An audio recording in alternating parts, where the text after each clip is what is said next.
You mentioned sort of the different mindsets and timelines that have, that are within the workforce today. When you think about closing gaps, when it comes to retirement planning and the like, whether it be for women, for example, who are navigating career disruptions or longevity risk, when we see wage disparities and the like, are there any other ways that we should be thinking about, or you think groups should be thinking about better leveraging the opportunities that have evolved when it comes to retirement planning?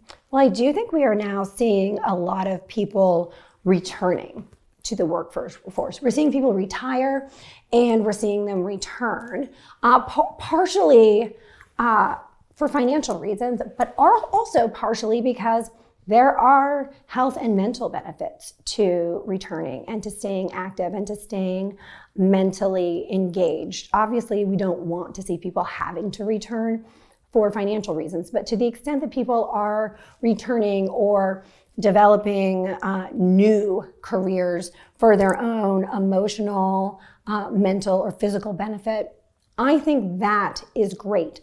But it really comes down to early education and being proactive about planning. There are obviously some new planning tools. Trump accounts are one tool that is, brand new, designed to help. They are a relatively, I think they're not going to make a huge difference the way they're structured now, but any change helps. But I really think it's about early education, and early education coming on multiple fronts, right? It's coming from parents, it's coming from schools, it's coming from employers. And I think we all need to be doing better jobs there. I think in many cases, parents think the schools are doing the early education, schools think the parents are doing it. We all hope the employers are doing it. That may or may not be happening. And then I think there's this open question of what Social Security is going to look like for people, retiring 20 years from now, for children our kids' age. And that is a major unknown. And I think the only certainty there is that it's probably not going to look exactly the way it looks now.